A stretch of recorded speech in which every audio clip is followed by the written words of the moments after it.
मिरुनि आदार सोदांथाय आदब दामिन बिफाननि रायजोआरि मन्थ्रि रामेश्वर तेलिया क'क्राझाराव दावबायफैदों।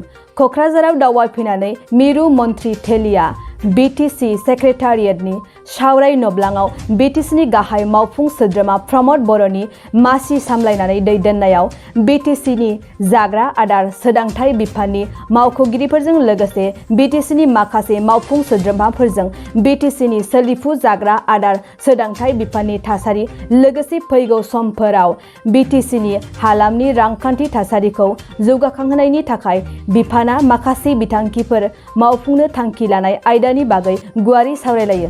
बे मेलाव सावरायखांनायनि उनाव रायजोआरि मिरु मन्थ्रि रामेश्वर तेलिया खौरांगिरिनि सिगाङाव मा बुंदों खोनासंनि।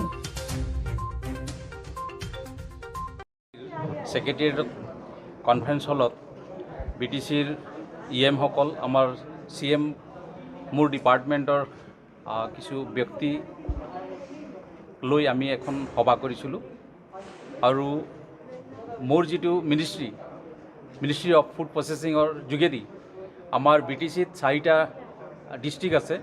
সেই ডিষ্ট্ৰিক্টত আমি কি কি স্কিম কৰিব পৰা যাব মিনিষ্ট্ৰীৰ ফালৰ পৰা তাৰ কাৰণে আমি বিতংভাৱে আলোচনা কৰিছোঁ আৰু আমাৰ বহুতকেইটা স্কিম ইতিমধ্যে চলি আছে ভাৰতবৰ্ষত। আৰু কাৰণ মই এজন অসমীয়া হিচাপে মই ভাবোঁ যে অসমত মোৰ মিনিষ্ট্ৰীৰ স্কিমবিলাক ইয়াত যাতে ইমপ্লিমেণ্ট হয় তাৰ কাৰণে ইমান মোৰ ফালৰ পৰা চেষ্টা চলোৱা হৈছে। আৰু ঠিক তেনেকৈ অসমত ইতিমধ্যে আমি অসমত এটাও মিনি ফুড পাৰ্ক নাছিল আৰু মই অহাৰ পিছত অসমত 6টা ইতিমধ্যে মিনি ফুড পাৰ্ক আমি চেংচন দিছোঁ। কিছু কাম আৰম্ভ হৈছে কিন্তু মই আমাৰ বড়োলেণ্ডৰ আমাৰ চিফ CM প্ৰমোদ বড়ো ডাঙৰীয়া মোক অনুৰোধ জনাইছে যে আমাৰ বড়োলেণ্ডত 2টা মিনি ফুড পাৰ্ক হ'ব লাগে। কিন্তু আজি আমি ঘোষণা কৰিছোঁ যে বড়োলেণ্ডত প্ৰথম আমি এটা মিনি ফুড পাৰ্ক কৰিম আৰু যেতিয়া সেই মিনি ফুড পাৰ্কটো যেতিয়া হ'ব আৰু খুব সুন্দৰভাৱে যেতিয়া চলিব নিশ্চয় আমি আগন্তুক দিনত 2টা নহয় 3টা মিনি ফুড পাৰ্ক দিবৰ কাৰণেও আমি আমাৰ ফালৰ পৰা চেষ্টা কৰিম। ঠিক তেনেকৈ আমাৰ কেইবাটা স্কিম ইতিমধ্যে চলি আছে। প্ৰধানমন্ত্ৰী formalisation micro' food processing entrepreneur scheme নামৰ এটা স্কিম গোটেই ভাৰতবৰ্ষত আমি 2 লাখ স্কিম কৰিম আৰু আমি নৰ্থ ইষ্টে ইতিমধ্যে 20,000 সেই স্কিম পাইছোঁ। 20,000 ভিতৰত অসমত 13,000 ইতিমধ্যে স্কিম হ'ব। নৰ্থ ইষ্টত 20,000 হ'ব, অসমত 13,000 স্কিম হ'ব আৰু 13,000ৰ ভিতৰত আমি এই 4খন জিলা BTRৰ এই 4খন জিলাত কেনেকৈ অধিক ইয়াত মাইক্ৰ' ফুড প্ৰচেছিঙৰ ইণ্ডাষ্ট্ৰি কৰিব পৰা যায় তাৰ কাৰণে ইতিমধ্যে আমি আলোচনা কৰিছোঁ। ডিপাৰ্টমেণ্টৰ মানুহবিলাকো আছিল আৰু খুব সোনকালে DC অফিচত এইটো আবেদনবিলাক কৰিব ৰাইজে আৰু আবেদন কৰাৰ পিছত চেংচন দিম আৰু আমি এই ইণ্ডাষ্ট্ৰিবিলাক বঢ়াবৰ কাৰণে চেষ্টা কৰিম। কাৰণ 1 ডিষ্ট্ৰিক্ট 1 প্ৰডাক্টৰ যোগেদি হ'ব। 4খন জিলাত 4টা প্ৰডাক্ট লোৱা হৈছে, যেনেকৈ এটাত মৌজোল লোৱা হৈছে, আমাৰ কোকৰাঝাৰত জনামতে মাৰ্চুম লোৱা হৈছে আৰু 2টা জিলাত চিৰাঙত লেমন আছে আৰু ওদালগুৰিত আলু আছে। তেনেকৈ 4টা প্ৰডাক্ট ইতিমধ্যে লোৱা হৈছে য'ত প্ৰধানমন্ত্ৰী ফৰ্মেলাইজেশ্যন মাইক্ৰ' এণ্টাৰপ্ৰেনাৰ্ছ স্কিমৰ যোগেদি এইটো আমি কৰিম। আৰু আমাৰ বড়ো ডাঙৰীয়া কৈছে 200 কৰিব লাগিব, 200টা ইণ্ডাষ্ট্ৰি কৰিব লাগিব মাইক্ৰ' আৰু সেইটো কাৰণে আমি চেষ্টা কৰিম। আৰু ইউনিট স্কিম কেইবাটাও ইতিমধ্যে কৰিবৰ কাৰণেও আমি আলোচনা কৰিছোঁ আজি। হয়তো ইয়াত কোনোবা এৰিয়াত খুব চাউল হয় তাৰ কাৰণে আমি ডাঙৰ এটা ৰাইচ মিল বহাব পৰা যায়, আমি 1 কোটি বহাম, 1 কোটি টকা না 10 কোটি টকা বহাম, পিছত আমি আলোচনা কৰিম। তেনেকৈ অনেক আমাৰ স্কিম ইতিমধ্যে ভাৰতবৰ্ষত চলি আছে আৰু মই ভাবোঁ যে মই এজন অসমীয়া হিচাপে এই BTRত যাতে মোৰ মিনিষ্ট্ৰীৰ বহুতকেইটা স্কিম কৰিবৰ কাৰণে আমি ইতিমধ্যে আজি আলোচনা কৰিছোঁ। ইণ্ডাষ্ট্ৰিটো খুলিছে। প্ৰথম কথা এইটো ইণ্ডাষ্ট্ৰি হৈছে ফুড প্ৰচেছিং। আপোনালোক এতিয়াও নিশ্চয় নোখোৱা কোনোবা থাকিব পাৰে নেকি? এতিয়া আজি তাৰিখত আপোনালোক জনাইছোঁ ফুড প্ৰচেছিঙৰ ক্ষেত্ৰত সকলো ডাঙৰ কোম্পানীবিলাক ইতিমধ্যে ফুড ছেক্টৰত আহিছে। আপোনালোক জানে ITC এটা সময়ত মানুহে জানিছিল ITCয়ে অকল হোটেল বনায়, তেওঁলোক হোটেলৰ বিজনেছ কৰে তেওঁলোকে। ইতিমধ্যে ITC ইতিমধ্যে তেওঁলোকে নামি গৈছে ফুড প্ৰচেছিঙত, য'ত নেকি আপোনালোক আশীৰ্বাদ নিচিনা আটাবিলাক খায়।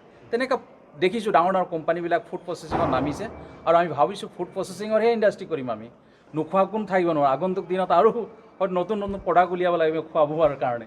সেইকাৰণে এই আমাৰ যিবিলাক হ'ব সেইবিলাক চব ফুড প্ৰচেছিং হ'ব। সেইকাৰণে তেনেধৰণৰ কোনো কথা নাই। ইয়াত গেছ নাহিব, লাইন নাই, ইয়াত কয়লা নাই, এইবিলাক কথা নাথাকিব। ইয়াত এইটো ফুড প্ৰচেছিঙৰ ইণ্ডাষ্ট্ৰি হ'ব। মই ভাবিছোঁ সুন্দৰভাৱে চলিব।